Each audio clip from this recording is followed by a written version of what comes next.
Good morning, my dear students. Thanks to you and your parents also for this cooperation, because your love and cooperation encouraging us to provide this online studies.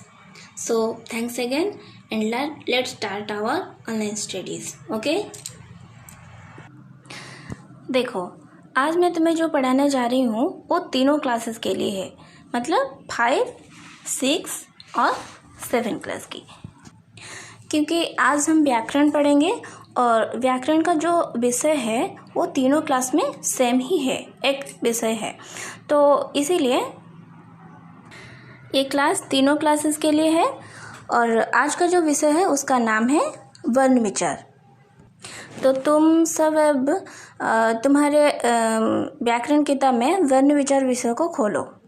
देखो, 5 और 7 class में ये विषय 11 number page में है, 11 number पृष्ठा में, लेकिन 6 class में ये 8 नंबर पेज में है।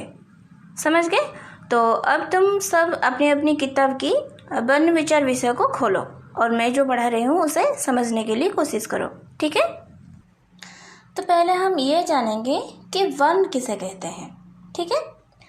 देखो, तुम जब बोलते हो तो उस समय तुम्हारे मुंह से कुछ ना कुछ ध्वनि निकलती है कि नहीं? तो जब भी हम कुछ बोलते हैं हमारे मुंह से जो भी ध्वनि निकलती है उस ध्वनि को ही वर्ण कहते हैं। समझ गए? और तुम जानते हो हमारे ग्रामर में बहुत सारे वर्णों की समूह है और इसे व्यवस्थित समूह को, मतलब इसे वर्णों के व्यवस्थित समूह को वर्णमाला कहते हैं। जानते हो?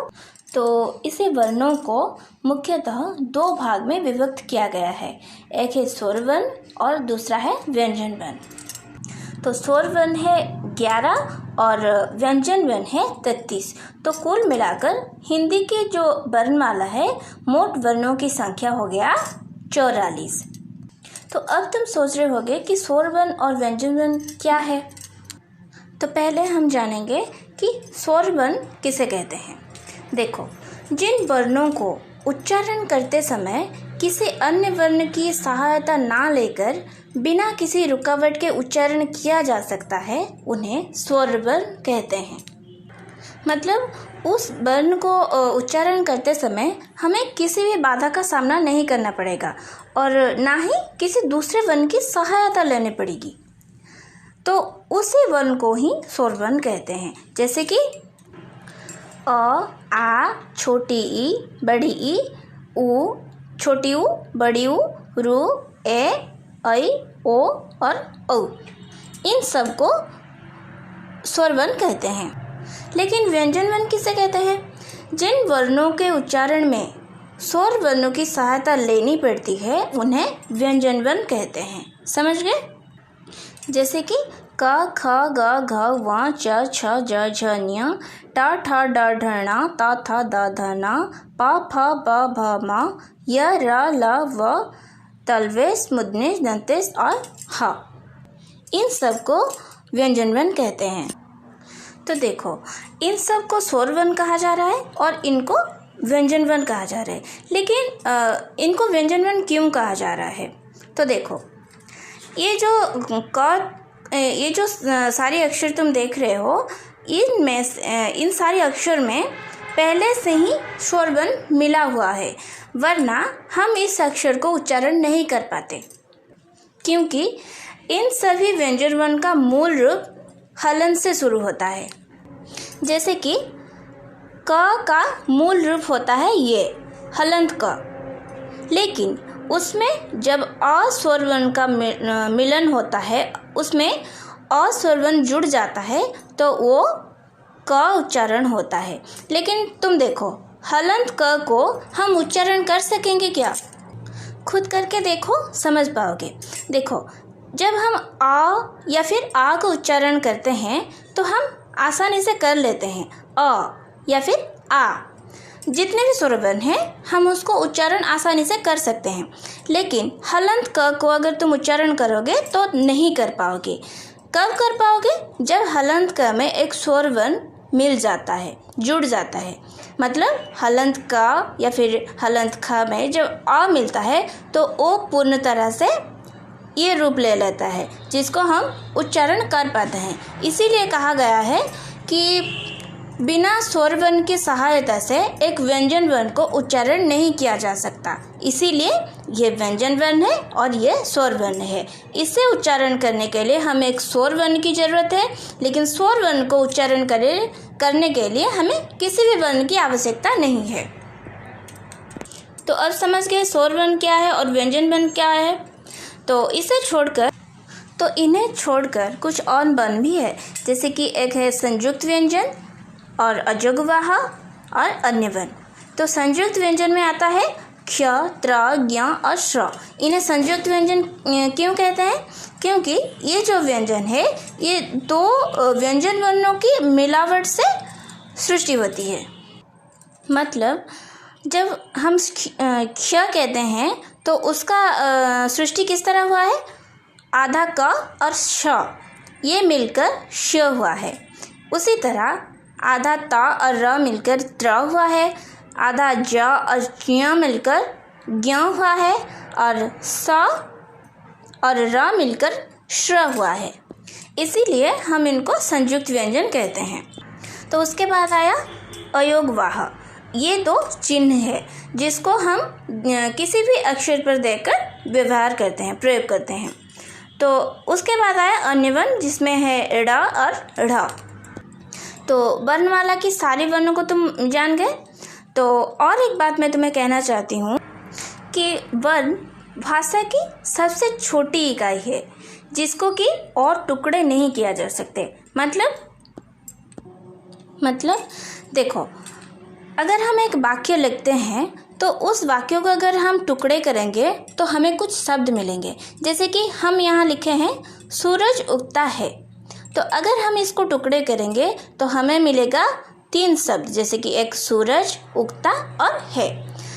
तो वाक्य को टुकड़े करने से हमें शब्द मिला। अगर हम इस शब्द को टुकड़े करेंगे, मतलब सूरज को टुकड़े करेंगे, तो हमें कुछ अक्षर मिलेंगे, जैसे कि सु, र और ज। तो हमें ये तीनों अक्षर मिलेंगे। अगर हम अक्षर को टुकड़े करेंगे तब हमें वर्ण मिलेगा। तो देखो, जब हम एक अक्षर को टुकड़े करते हैं तो हमें क्या मिलता है? सु जब सृष्टि होता है तो क्या होता है? आधा सा और बड़ी ऊ, ये मिलकर सु हुआ है। तो देखो, जब हम सूरज शब्द को टुकड़े टुकड़े कर देंगे तो हमें क्या मिलेगा? आधा सा और ऊ, ये मिलकर सु हुआ। आधा र हलंत और अ मिलकर र हुआ, और ज हलंत और अ मिलकर ज हुआ। तो ये तीनों मिलकर सूरज शब्द का सृष्टि हुआ। तो तुम समझ गए कि एक वाक्य को अगर हम टुकड़े करेंगे तो हमें कुछ शब्द मिलेंगे। अगर शब्द को टुकड़े करेंगे तो कुछ अक्षर मिलेंगे।